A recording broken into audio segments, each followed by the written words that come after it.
For 15 years, she hid that she was a combat pilot, until the Army called her back.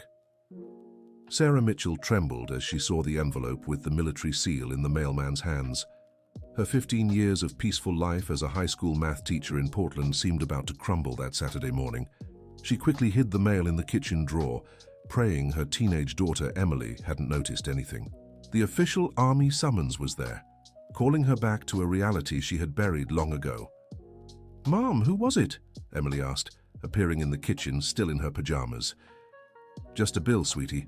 Go have your breakfast," Sarah replied, trying to keep her voice steady as she buttered the toast. But her hands shook. All these years, she had built a completely different life. To everyone around her, she was just Ms. Mitchell, the devoted widow raising her daughter alone since her husband had passed away in a car accident 5 years earlier.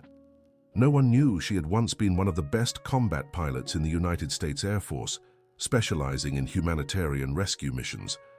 After Emily left to meet her friends, Sarah finally gathered the courage to open the envelope. The official document contained a summons for a special mission, training young pilots for medical evacuation operations in natural disaster zones.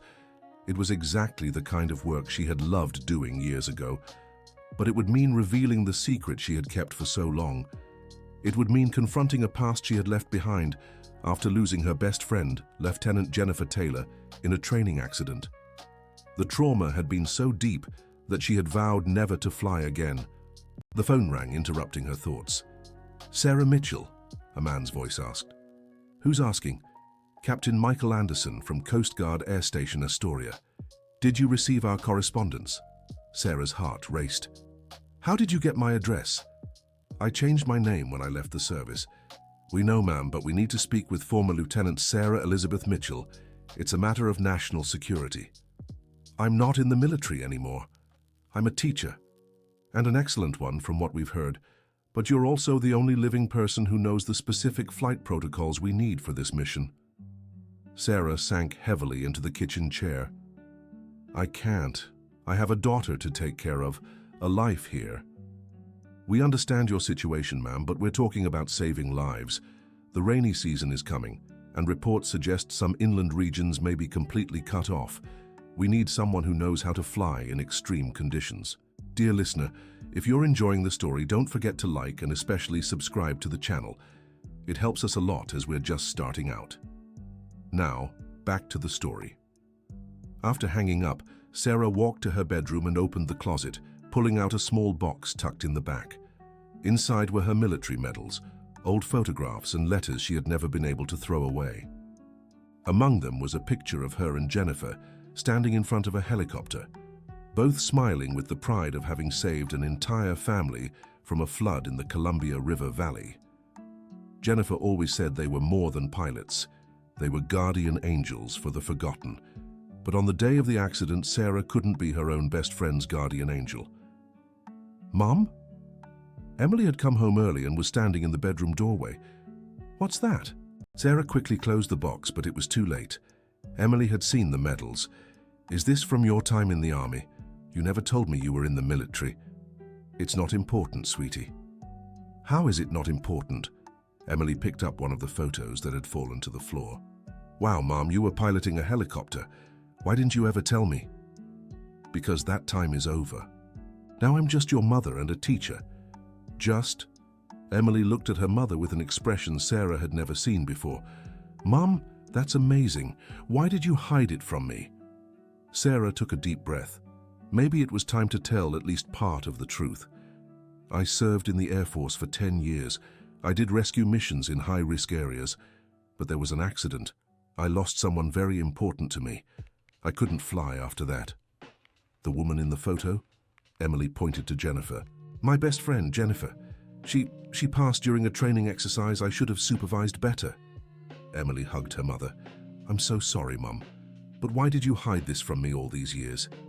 "Because I didn't want you to see me as someone who gave up. I wanted to start over, to be someone different." Sarah's phone rang again. This time, it was a message.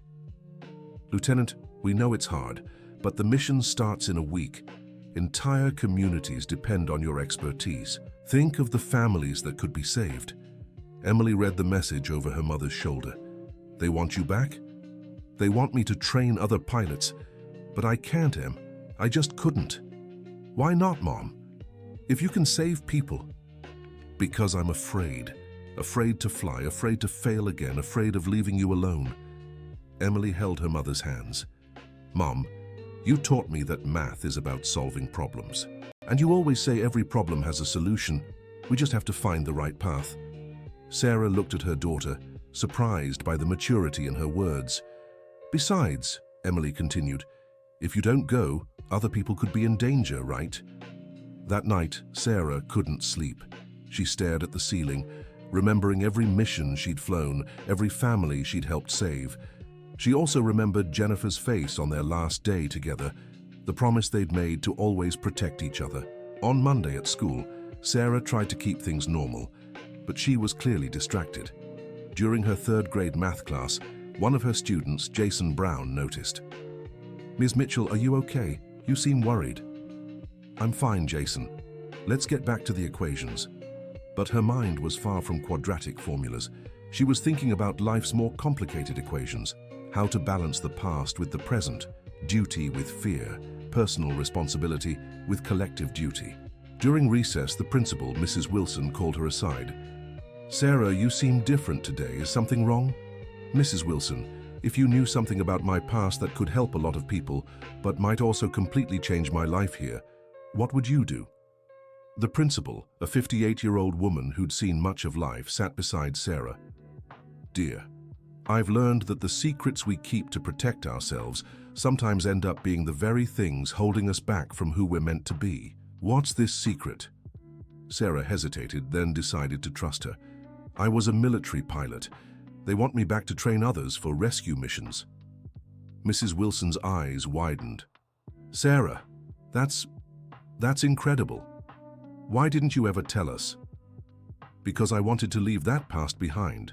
But now I'm not sure I made the right choice. And what's your heart telling you? That maybe Jennifer would never have forgiven me if I let others stay in danger because of my fear. Jennifer? My flight partner. She passed in an accident 15 years ago. Mrs. Wilson took Sarah's hand. Dear, maybe it's time to honor her memory by doing what you both dedicated yourselves to, saving lives. When Sarah got home, she found Emily in the kitchen, tapping away on her tablet. Mum, you need to see this, said the girl, holding up the screen. It was an article about floods in the Columbia River Valley, with pictures of stranded families waiting for rescue. Sarah immediately recognized the region where she had carried out several missions years ago. Mum, these people are in danger. What if you could help her? Sarah looked at her daughter, seeing a determination that reminded her of herself at that age. You understand that if I take this mission, I'll have to be away for a few weeks. You'll have to stay with your Aunt Linda. Mom, I'm 17. I can take care of myself. Besides, I'd rather have a heroic mom who's gone for a few weeks than a present mom who lives with regret forever. Emily's words struck Sarah deeply. Her daughter had grown into a wise young woman without her even noticing. On Tuesday, Sarah called Captain Michael. Captain, I accept the mission, but I have conditions. I'm listening. First, I want to know exactly what protocols you need me to teach. Second, I want assurance that my daughter will have all the support she needs while I'm gone.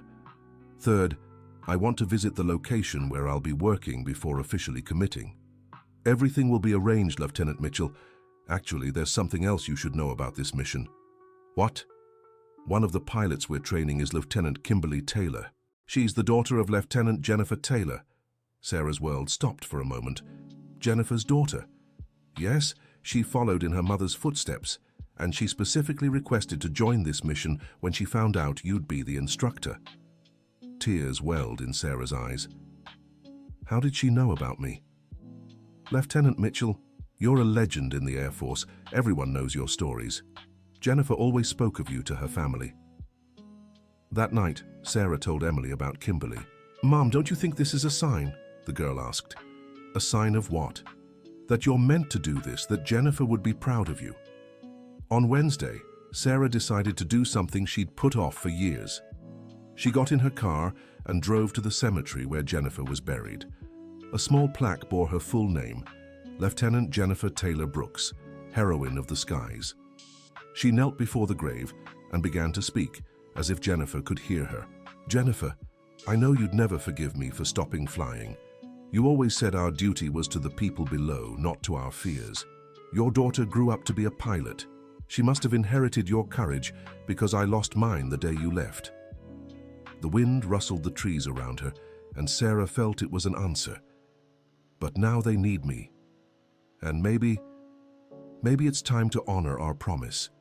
The promise to always protect those in need. When she returned home, she found a surprise. Emily had prepared a special dinner and invited Aunt Linda. "Mom, we talked and we decided you should take the mission," said Linda, Sarah's younger sister. "Em told me everything. I always knew you had secrets, but I never imagined they were about heroism. I'm not a hero, Linda, just a woman trying to do the right thing." "And isn't that what heroism is?" Emily asked. Dear listener, if you're enjoying the story, don't forget to like and subscribe to the channel. It really helps us newcomers. Now continuing. On Thursday, Sarah visited the Coast Guard Air Station Astoria for the first time in 15 years. The place had changed a lot, but the smell of jet fuel and the sound of engines still stirred deep memories. Captain Michael greeted her personally. He was a man around 45 with graying hair and scars on his hands that told stories of many missions. "Lieutenant Mitchell, it's an honor to have you back." "Actually, Captain, now I'm just Sarah, Ms. Mitchell." "With all due respect, ma'am, once a pilot, always a pilot. That never goes away." He took her to meet the team she would train. There were 6 young pilots, 3 men and 3 women, all between 25 and 30 years old. When Kimberly Taylor was introduced, Sarah felt as if she was seeing Jennifer again. Kimberly was tall with the same determined eyes as her mother and the same confident posture. But when she greeted Sarah, her voice trembled with emotion. "Lieutenant Mitchell, my mother always spoke about you.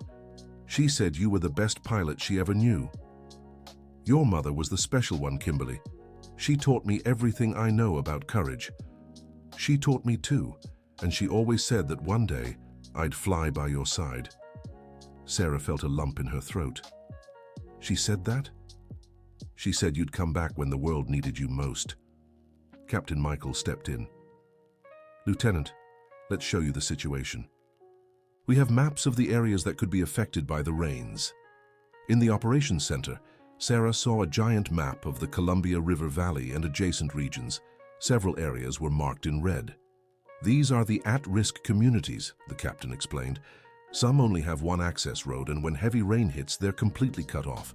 We're talking about over 5,000 people who may need emergency evacuation." "And what's the specific challenge?" Sarah asked. "The terrain. It's mountainous with dense trees, crosswinds, and low visibility during storms. The new pilots don't have experience flying in those conditions."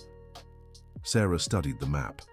She recognized many of the areas. She had flown there dozens of times. "I understand. How many helicopters do you have available?" 4, all equipped for medical rescue and evacuation. "And how much time do we have to train?" 3 weeks. The weather forecast predicts heavy rain starting next month. Sarah took a deep breath. 3 weeks to teach these young pilots everything she had learned in 10 years of service. "All right. I officially accept the mission, but we'll do it my way." "How so?" "We'll start in the simulator, but then we'll move to real flights in those exact areas. They need to feel firsthand what it's like to fly in adverse conditions." That night at home, Sarah told Emily about her day. "Mom, are you excited?" her daughter asked. "I'm nervous. It's been a long time since I've flown, and now I'm responsible for teaching others." "But you've done it before, haven't you?" "I have. But back then I was young and thought I was invincible. Now I know I'm not." "Maybe that's a good thing. Maybe now you'll be more careful, wiser." Emily always saw things from angles Sarah hadn't considered. On Friday, Sarah officially began training. She decided to start with theory, explaining the safety protocols she had developed over the years. "What do you think is most important in a rescue mission?" she asked the group. "Speed," answered one of the pilots, Lieutenant Ryan Wilson. "Courage," said Kimberly. "Technique," offered Lieutenant Samantha Carter. Sarah shook her head. "All those things matter, but there's something more fundamental. humility.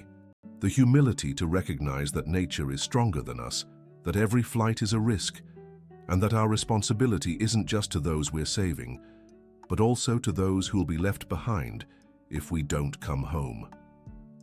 The group fell silent, absorbing her words. My best friend is gone because we thought we were better than the weather. Don't make the same mistake. At lunch, Kimberly sought Sarah out. Can I ask you a personal question? Of course. Did my mother really die in a training accident? Sarah stopped eating. It was a question she had dreaded, but she knew it would come eventually. Yes.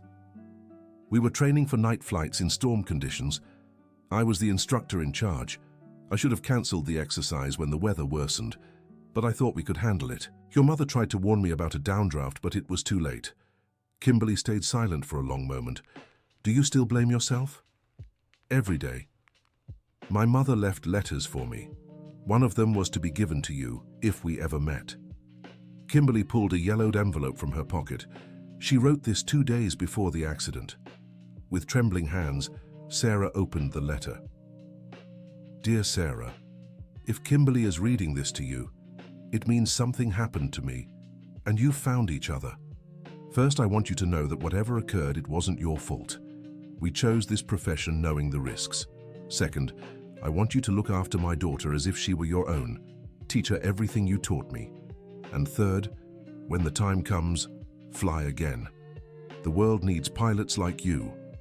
With love, your eternal wingmate, Jennifer. Sarah was crying when she finished reading. Kimberly was too. She knew, didn't she? Sarah murmured. My mother always had a sense about these things, and she always said you'd return when you were needed. That afternoon during simulator training, Sarah noticed Kimberly had the same natural instinct for flying as her mother, but she also saw she was too impulsive, just like Jennifer used to be. Lieutenant Taylor, you're flying like you're running from something, Sarah said over the intercom. What do you mean? You're taking unnecessary risks. Why? Kimberly was silent for a moment. I want to prove I'm as good as my mother. Your mother was exceptional, but she was also human, and it was trying to prove she was better than circumstances that took her from us. After training, the other pilots approached Sarah. Lieutenant Mitchell, Samantha said, can we ask you something? Of course. Why did you stop flying, if you were as good as they say? Sarah looked at each of them. They were all young, full of dreams and ambition, just as she had been. Because I lost the most important thing a pilot can have, confidence. When you lose someone you love because of a decision you made, you start questioning every move. And a pilot who hesitates is a dangerous pilot. But you're here now, Ryan pointed out. I am. Because I learned sometimes we must face what scares us if it helps others. By the end of the first week, Sarah had settled into a routine. She woke at 5, ran for half an hour to clear her mind, and arrived at the base by 7. Training lasted until 5, and she always ended the day calling Emily to hear about school. Mom, the teachers keep asking when you're coming back, Emily said during one call. What do you tell them? That my mom's saving lives, and that's more important than quadratic equations. Sarah laughed. You didn't really say that. I did. And guess what? The history teacher wants to talk when you return. She wants you to share your story with the class. I don't know if I'm ready for that, sweetheart. Mom, you're training pilots to save people, but you won't tell students your story. Once again, Emily had nailed it. During the second week, Sarah decided it was time for real flights. They started in ideal conditions, clear skies, calm winds, good visibility. Today we'll fly over areas that might need evacuations, she announced. I want you to know every mountain, every valley, every obstacle. The first flight was with Kimberly and Ryan. Sarah took the controls initially, showing the approach routes to the isolated communities. See that house down there, she said, pointing to a lonely structure in the middle of the woods. That's old Mr. Jenkins' family, 3 adults and 2 children. If we need to evacuate them, the nearest landing spot is that field about 200 yards away. How do you know all this? Asked Ryan. Because I've rescued that family 3 times. Mr. Jenkins insists on living there, even though he knows it floods every year. During the flight, Sarah shared not just technical knowledge, but human experiences. Every house had a story. Every family had unique needs that had to be considered during a rescue. Mrs. Smith in that blue house has heart problems. If we need to get her out, we have to be extra careful with turbulence. The boy in the yellow house is autistic and gets startled by noise. We need a gentler approach. Kimberly looked at Sarah with growing admiration. My mother used to say you knew every person in the rescue areas. Knowing people makes the job easier. They trust you when they know you care about them as people, not just numbers on a report. By the end of the second week, worrying news arrived. The weather forecast had changed. The heavy rains would come a week earlier than expected. We only have one more week to finish training, Captain Michael announced. We'll have to speed things up. No, Sarah said firmly. We won't rush anything. We'll do it right or not at all. But Captain, with all due respect, I'd rather have well-trained pilots who are late than poorly trained ones on time. If necessary, I'll fly the first missions myself until they're ready. That night, Sarah called Emily and told her about the change in plans. Mom, does that mean you'll have to fly real missions? Maybe, if it comes to that. Are you scared? Sarah thought about the question. I am, but I'm also excited. For the first time in 15 years, I feel like I'm in the right place doing the right thing. Mom, I'm proud of you. Thank you, sweetheart. That means everything to me. In the third week, Sarah decided to train under more challenging conditions. They waited for a cloudy day with stronger winds. Today you'll learn to fly when things aren't perfect, she announced. The first flight was with Samantha and another pilot, Lieutenant Brian Miller. The approach to one of the communities was tricky due to crosswinds. Lieutenant Carter, you're overcorrecting, Sarah said over the radio. Let the helicopter find its natural balance. I'm trying, but the wind is too strong. You're fighting the wind instead of working with it. Remember, we're guests in nature's territory, not its owners. Samantha managed to land, but was visibly shaken. How do you stay so calm in these situations? She asked after the flight. Experience. And accepting that not everything is in our control. Our job is to be ready for what we can control and adapt to what we can't. Dear listener, if you're enjoying the story, take a moment to like and subscribe to the channel. It helps us a lot as we're just starting out. Now back to the story. On the second to last day of training, something unexpected happened. Kimberly approached Sarah after practice with a serious expression. I need to talk to you about something important. What is it? I found more of my mother's things, diaries, reports, letters, and I discovered something about the accident. Sarah's heart raced. What did you find? My mother knew something might go wrong on that flight. She wrote in her diary that she was worried about the weather conditions, but that she completely trusted your decision as an instructor. Sarah sat heavily in a chair. Kimberly, I don't know if I want to hear this. You need to. Because in the last report she wrote before the accident, she said you were the most careful pilot she knew, and that if you two couldn't complete that training mission, no one could. I don't understand. Mom knew it was dangerous, but she also knew it was necessary. She chose to fly with you because she trusted that if anyone could bring her back safely, it was you. Sarah began to cry. But I didn't bring her back. No, but it wasn't for lack of skill or care. It was because sometimes bad things happen, even when we do everything right. Kimberly showed Sarah a specific page from Jennifer's diary. If anything happens to me during the flights, I want Sarah to know it wasn't her fault. She's the best instructor we have, and if I'm gone, it'll be because it was my fate, not because she failed. Sarah read and reread the passage several times. 15 years of guilt began to dissolve in that moment. Why are you showing me this now? She asked. Because tomorrow marks the start of the real rainy season, and if you fly carrying this guilt, you could put others at risk, including yourself. On the last night before operations began, Sarah had a long phone call with Emily. Sweetheart, tomorrow everything gets serious. If something happens, Mom, don't talk like that. I need to. If anything happens to me, I want you to know these have been the best 15 years of my life. Raising you, watching you grow, teaching math. All of it has been wonderful. Mom, you're coming home, I'm sure of it. How can you be so sure? Because now you know who you really are. You're not just Ms. Mitchell or just former pilot Sarah. You're both, and that makes you stronger. The next morning, Sarah woke to the sound of rain. It wasn't yet the storm they'd expected, but it was the beginning. She arrived at the base and found all the pilots already prepared. Captain Michael was studying the weather reports. The first evacuations start this afternoon, he informed her. 3 communities in the Columbia River Valley already have impassable roads. How many people? Sarah asked. About 200. Whole families, including elderly and children. Sarah looked at her team. Kimberly was visibly nervous but determined. Samantha double-checked her equipment. Ryan studied the maps for the 10th time. Everyone, Sarah said, this is it. Remember everything we've trained for. Fly safe, communicate constantly, and remember, our mission is to bring everyone home, including ourselves. The first mission was assigned to Samantha and Brian. They were to evacuate a family of 5 from an isolated house. Lieutenant Carter, you're in command, Sarah said. I'll go as an observer. During the flight, Sarah watched Samantha apply every protocol they'd trained for. The approach was perfect, the landing smooth, and the evacuation efficient. The family was frightened, but trusted the team's competence.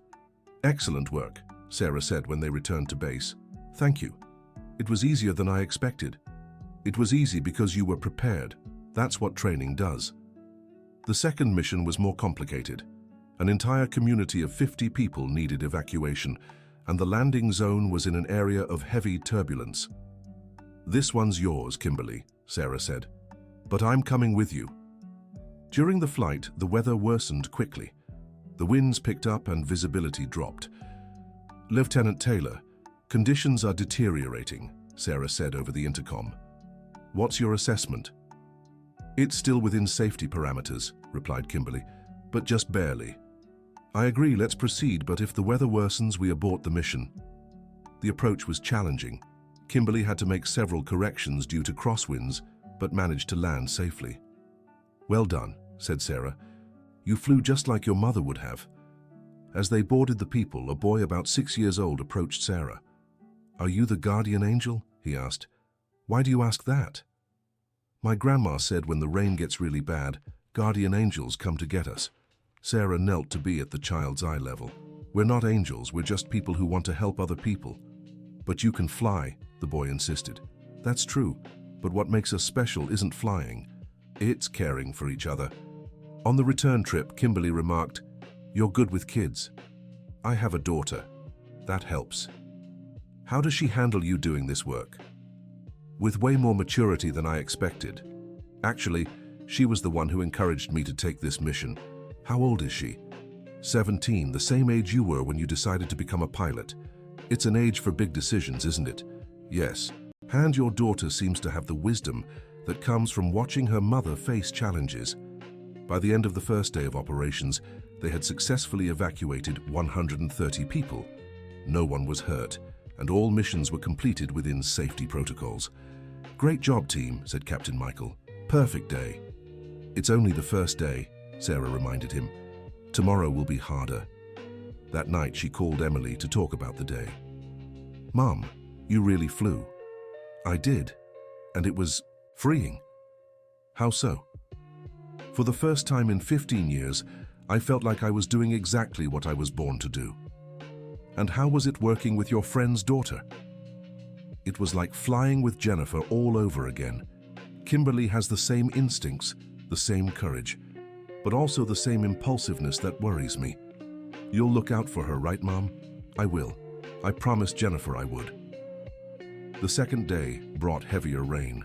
The forecast warned the worst was yet to come, but several communities were already in emergency conditions. The first mission of the day was assigned to Ryan and Brian. It was a medical evacuation, a pregnant woman in labor in an isolated area.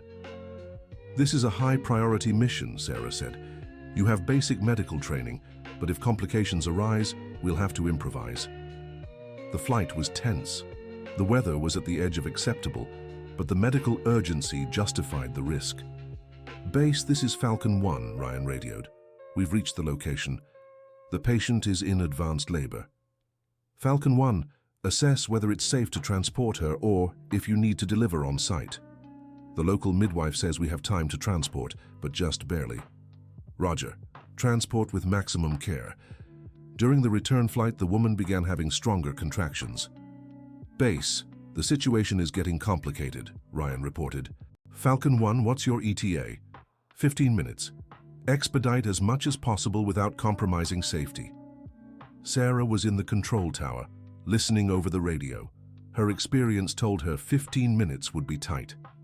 Captain, she said, I suggest we have a medical team ready at the helipad. Already arranged. The helicopter arrived just in time. The woman was rushed to the hospital, and 2 hours later, a healthy baby girl was born. Mission successfully completed, Brian announced when they returned to base. How did it feel? Sarah asked. Intense, Ryan admitted. But this is what we trained for. The afternoon brought their biggest challenge yet. A community of 80 people was completely cut off, and the water was rising fast. We'll need 2 aircraft working simultaneously, said Sarah. Kimberly and Samantha, you'll fly together. I'll go with Ryan in the second aircraft. Lieutenant Mitchell, said Captain Michael, perhaps it would be better if you coordinated from the ground. Negative, Captain. This is a complex operation. I need to be there to make real-time decisions. During the flight, conditions worsened significantly. The rain was so heavy that visibility was minimal. Base, this is Eagle 1, Sarah said over the radio. Weather conditions deteriorating rapidly. Eagle 1, assess whether you should abort the mission. Sarah looked at the map. If they aborted now, those 80 people would be stranded overnight with the water rising. Negative, Base. We'll proceed, but with extreme caution. Lieutenant Mitchell, Ryan said, this is pushing the limits of what we consider safe. I know, but there are 80 people down there counting on us. The approach was the most difficult Sarah had ever made in her entire career. The winds were erratic, the rain torrential, and visibility near zero. Kimberly, can you see me? She asked over the radio. Affirmative, but barely. I'm flying on instruments. Hold formation, we'll descend together. The landing was perfect, but everyone knew takeoff would be even trickier since they'd be carrying extra weight. Everyone, Sarah said to the community. We need to board quickly, the weather's getting worse. An elderly woman approached her. Thank you for coming to get us. We knew you'd come. How did you know? Because we remember the last time. A young brunette, very much like you, saved us 15 years ago. They said she had a partner who was the best pilot in the United States. Sarah felt a chill. Was her partner's name Jennifer? Yes, that was it. They saved my granddaughter when she was just a baby. Sarah looked at Kimberly, who had overheard the conversation, both their eyes filled with tears. Is your granddaughter okay now? Kimberly asked. She's doing great. She's 15 and wants to be a pilot when she grows up. Says she wants to save people like those 2 women saved her. Takeoff was the most dangerous part of the operation. With the extra weight of passengers and worsening weather, both helicopters were at their limits. Eagle 2, how's your ascent? Sarah asked. Stable but slow, Kimberly replied. Stay calm, don't push the equipment. During the return flight, one of the evacuated children started feeling ill, a girl about 8 years old with a high fever. Base, we have a medical emergency on board, Sarah reported. What's the situation? Child with high fever and seizures. We need immediate medical attention upon arrival. Roger. Medical team will be ready. Sarah looked at the girl who was being comforted by her mother. She thought of Emily at that age and felt a fierce determination to bring this child to safety. Ryan, can you increase speed without compromising stability? I can try. Do it. They reached the base with the child conscious but still feverish. The medical team rushed her to the hospital. How is she? Sarah asked the doctor. She'll be fine. It was pneumonia, but you got here in time. That night, Sarah was exhausted but satisfied. They had evacuated 210 people in 2 days without a single accident. Lieutenant Mitchell, Captain Michael said, Command wants to speak with you. About what? About the possibility of permanent reinstatement into the Air Force. Sarah was surprised. I don't know if I'm interested in that. Think it over carefully. Pilots like you are rare. That night she called Emily and told her about the offer. Mom, what do you want to do? I don't know. I like being a teacher. I like our life in Portland. But you also like flying. I do. More than I realized. Then maybe you don't have to choose. What do you mean? Maybe you can do both. Teach during the school year and fly on emergency missions. Once again, Emily had found a solution Sarah hadn't considered. On the third day, the predicted storm arrived. Torrential rain, winds up to 50 miles per hour, and multiple communities in emergency simultaneously. Today will be our biggest test, Sarah told the team.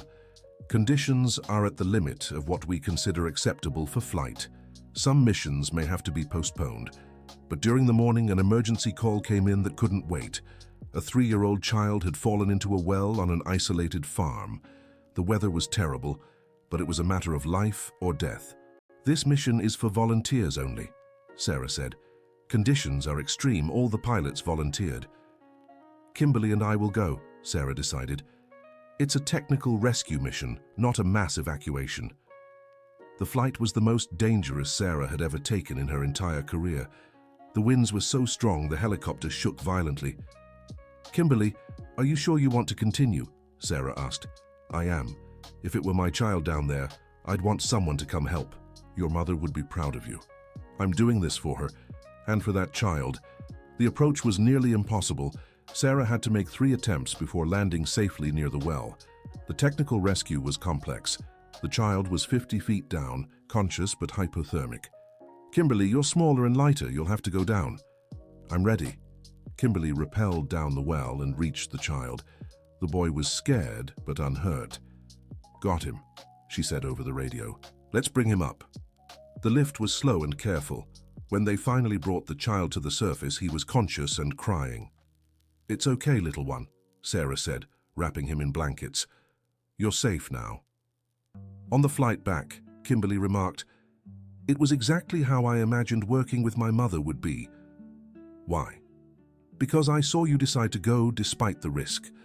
My mother always said sometimes we have to choose between what's safe and what's right. And today we chose what was right. Yes, and it worked because we were prepared. When they landed at the base, the child's parents were waiting. The mother hugged Sarah and Kimberly, crying, Thank you. Thank you for saving my son. That's why we're here, Sarah said. That night, Captain Michael called Sarah for a private talk. Lieutenant, what you did today was extraordinary, but it was also extremely dangerous. I know, but it worked. This time, I need to know, are you willing to officially take charge of coordinating all rescue operations in the region? What would that mean? It means you'd be responsible for training pilots, coordinating missions, and participating in the most complex operations. It would be a command position. Sarah thought about the offer. Can I split my time with my teaching? We can arrange something like that. Maybe part-time during the school year and full-time during emergencies.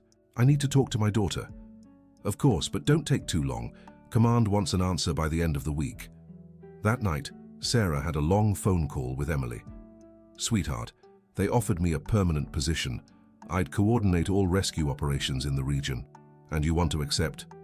I do, but I don't want to give up you or our life in Portland. Mum, you don't have to give up anything. I can manage on my own a few days a week. Besides, I'm starting college next year. How did you get so wise? I had a good teacher.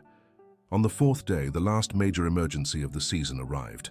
A flood had isolated a rural school with 40 children and 10 teachers. This will be our last big operation, Sarah told the team. Let's make it count. The mission required all 4 aircraft working simultaneously. Sarah would coordinate from the air while piloting one of the planes. Everyone, remember, these are children. They're scared. We need to be fast, but also calm and reassuring. The flight was tricky due to the winds, but nothing compared to the previous days. When they reached the school, they found the children organized by the teachers, who had done an excellent job keeping everyone calm. Kids, Sarah said through the megaphone, we're the rescue pilots.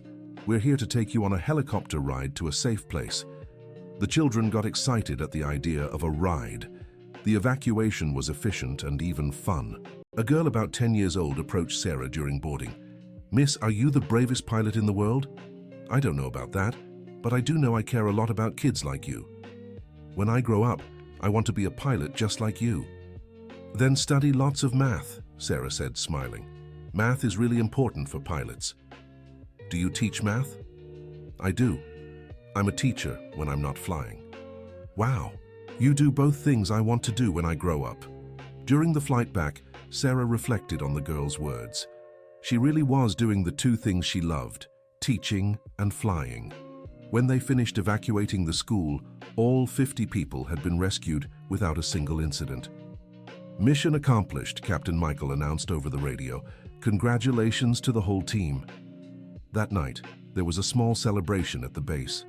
All the pilots were exhausted but satisfied. Kimberly, Sarah said, you've become an excellent pilot. Your mother would be so proud.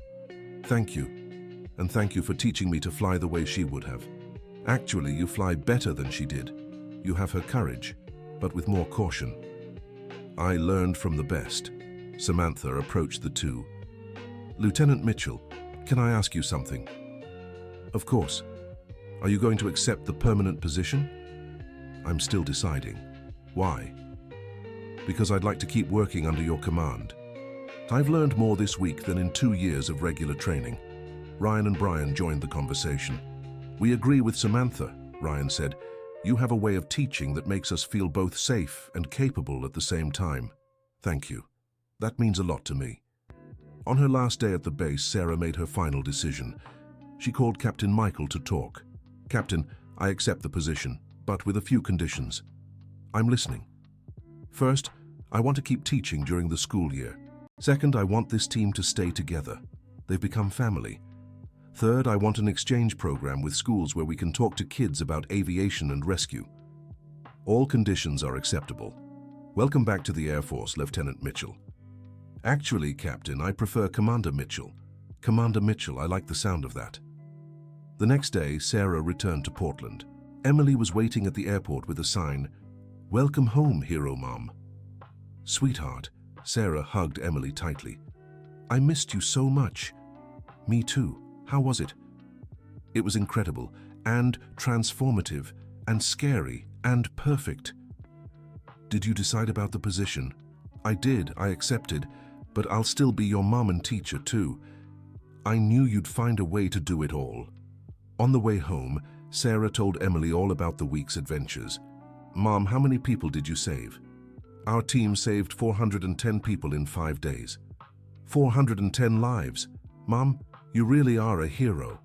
No, sweetheart. We're just people doing what's right. The following Monday, Sarah returned to school. The students greeted her with a big round of applause. Miss Mitchell, they all shouted at once. Mrs. Wilson approached her with tears in her eyes. Sarah, the whole school is so proud of you.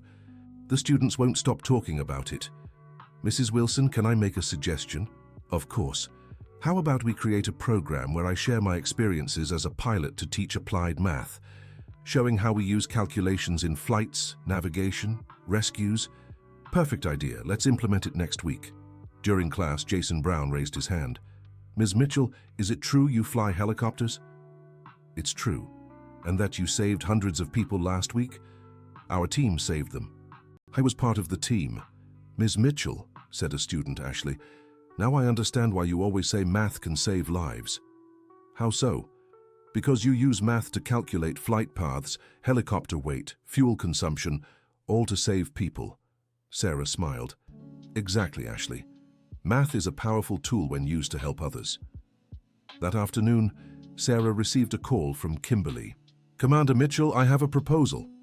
I'm listening. How about we organize a visit for your school class to the air station? We can show them the helicopters, explain how they work, maybe even do a demo flight. Kimberly, that's a fantastic idea. I thought it would be a way to honor my mother and also inspire a new generation. Your mother would be proud to see who you've become. I hope so, and I hope to keep learning from you. A week later, the entire 3rd grade class visited the Coast Guard Air Station Astoria. The kids were fascinated by the helicopters and the rescue stories. Ms. Mitchell, said Jason, now I want to study aeronautical engineering. And I want to be a rescue pilot, said Ashley. Then you'll need to work hard in your studies, Sarah said, especially math and physics. During the visit, a special surprise was waiting. The child Sarah and Kimberly had rescued from the well was there with his parents. He wanted to meet the people who saved him, his mother explained. The little boy, just 3 years old, ran to Sarah and hugged her. "Thank you for getting me out of the hole," he said with the simplicity of children. Sarah knelt and hugged him back. "It was my pleasure, little one." In that moment, surrounded by her students, the team of pilots she had trained and the families they'd helped save, Sarah felt she had found the perfect balance. She wasn't just Ms. Mitchell or just Commander Mitchell. She was both, and she was whole. Emily walked up to her. "Mom, are you happy?" "I am. For the first time in 15 years, I'm completely happy." "Why?" "Because I've learned we don't have to choose who we are. We can be every version of ourselves that does us good and helps others." That night, Sarah wrote a letter to Jennifer. Not a real letter, but a mental one, like a diary entry. "Dear Jennifer, I finally understand what you meant when you said we'd fly together forever. We didn't need to be physically in the same cockpit. We needed to share the same values: courage, compassion, and the desire to use our skills to help others. Your daughter has grown into an extraordinary pilot. She has your heart, but she's also learned from my mistakes. Together, we'll keep saving lives and inspiring others to do the same. Thank you for teaching me that heroes aren't people without fear. They're people who do the right thing, even when they're afraid. With eternal love, your flight companion, Sarah." 2 months later, Sarah was at the base preparing for a new training mission when she received an unexpected visit. It was Ashley, her student, accompanied by her parents. "Ms. Mitchell," Ashley said, "after visiting the air station, I've decided I really want to be a pilot. My parents agreed to enroll me in a preparatory course for the military academy." "Ashley, that's wonderful. But remember, the path is long and difficult." "I know. But if you manage to be both a teacher and a pilot, I can do it too." "I'm sure you can. And when you're ready, I'll be here to help however I can." "Ms. Mitchell, can I ask you something?" "Of course." "How do you not get scared when flying in dangerous situations?" Sarah thought about the question. "Ashley, I'm always scared. Fear is normal, even important. It keeps us alert and careful. The secret isn't to not feel fear. It's to not let fear stop you from doing what's right." "I see. And how do you know what's right?" Always ask yourself, will this action help others? If the answer is yes and you have the skills, then it's probably the right thing to do. 6 months later, Sarah was coordinating her 10th emergency rescue operation. Her team had become the most respected in the region, and pilots from other bases came for training. "Commander Mitchell," Captain Michael said, "I have news." "What is it?" "High Command wants to expand our program to other regions of the country. You'd be responsible for training instructors who would take your methods to other bases." "Would that mean a lot of travel?" "A few weekends a month. Nothing that would interfere with your classes." "And the team would stay here?" "Yes. They'd continue local operations while you train new teams." Sarah considered the offer. It would expand the impact of her work, training pilots who would save lives across the country. "I accept, but on one condition. I want Kimberly as my second in command here." "Is she ready for that?" "She is, and it's what Jennifer would have wanted." That night, Sarah told Emily about the new opportunity. "Mom, this is amazing. You'll help save lives all over the United States. It's a big responsibility, but you're ready.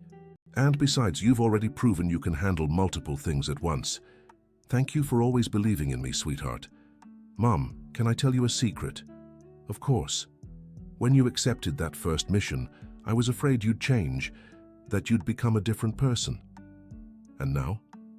Now I see you didn't change. You just became who you always were. And it's made you happier, which makes me happier too." A year later, Sarah stood before a class of 20 flight instructors from bases across the country. "Gentlemen," she said, "you're here to learn not just flight techniques, but the philosophy behind humanitarian rescue." One instructor raised his hand. "Commander, what's the difference between a regular pilot and a rescue pilot?" "A regular pilot flies to reach a destination. A rescue pilot flies to bring hope. Our destination isn't a place on the map. It's the relief on a family's face when they're saved, the smile of a child who'll get to grow up, the peace of a community that knows they're not alone." After class, Kimberly approached Sarah. "Commander, can I talk to you?" "Of course, Kimberly, what is it?" "Today marks exactly 1 year since we started working together." "That's right. How do you feel?" "I feel like I finally understand what my mother meant when she talked about purpose. This work isn't just a job, it's a life mission." "And are you happy with that mission?" "I am, and I know my mother would be proud of both of us." "I'm sure she would be." That night, Sarah was at home grading math tests when Emily came back from college. "Mom, I need to tell you something." "What is it?" "I changed my major." Sarah stopped grading and looked at her daughter. "To what?" "Aeronautical engineering. I want to work on developing rescue equipment." "Emily." "Why?" "Because I realized I want to make a difference in people's lives just like you do, but my talent isn't in flying, it's in creating and improving the tools pilots use to save lives." Sarah hugged her daughter with tears in her eyes. "Em, I'm so proud of you." "Mom, you inspired me to find my own way to help. And you inspire me every day with your wisdom and kindness." 2 years later, Sarah was celebrating the 2nd anniversary of the National Rescue Pilot Training Program. Over 200 pilots had been trained, and tens of thousands of lives had been saved. During the ceremony, the Brigadier General in charge of all the country's rescue operations gave a special speech. "Commander Mitchell," he said, "the program you developed has revolutionized our rescue operations, not just because of the flight techniques, but because of the humanitarian philosophy you brought." "Thank you, Brigadier General, but the credit goes to the whole team." "We know that. That's why we have a special announcement. Starting today, all humanitarian rescue operations in the country will be coordinated under what we'll call the Taylor-Mitchell Protocol, in honor of you and your late partner." Sarah was surprised and moved. "Brigadier General, this is an immense honor." "The honor is ours, Commander." After the ceremony, Kimberly approached Sarah. "Commander, the Taylor-Mitchell Protocol, my mother would have been so moved. Your mother always deserved this recognition. This protocol will ensure her name is remembered by everyone saved using our methods. And your name too. The names aren't what matter. What matters is that lives will be saved." That night at home, Sarah was organizing photos for an album when she found the original picture of her and Jennifer in front of the helicopter. Emily sat beside her. "Mom, do you want to know what I admire most about you?" "What?" "That you turned your greatest pain into your greatest strength. You lost your best friend, but you used that loss to become a better person and save more lives." "Em, sometimes I still feel guilty." "That's normal. But look at everything you've built from that pain. Hundreds of pilots trained, thousands of lives saved, students inspired. You turned tragedy into hope." "You're right. Jennifer always said our mission was to bring hope to people. I think I finally understand what she meant." "How so?" "It wasn't just about the rescues. It was about showing people they're not alone, that there's always someone willing to help, that there's always a way to overcome hardship." 3 years later, Sarah stood in front of the school where it had all begun, not as a teacher, but as the guest speaker for the high school graduation. "Dear students," she said, "you're about to begin a new chapter in your lives. Some of you are going to college, some will start working, and some still don't know what they want to do. But one thing I can promise, every one of you has the potential to make a difference in someone else's life." Ashley, now a graduate about to enter military academy, sat in the front row. "Ms. Mitchell," Ashley asked, "what's the most important advice you can give us? Don't be afraid to change direction when you find something you love more. It took me 15 years to rediscover my true passion. You still have time to find yours.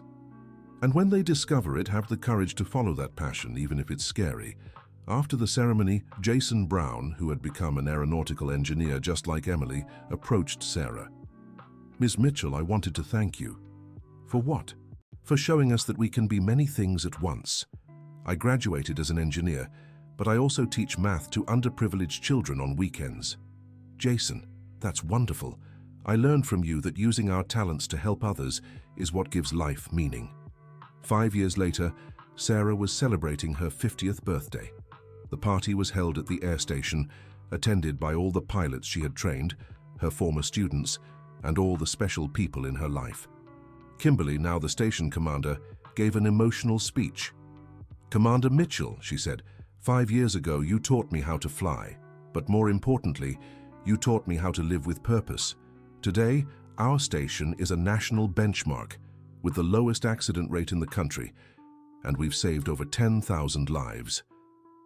Kimberly, you all saved those lives.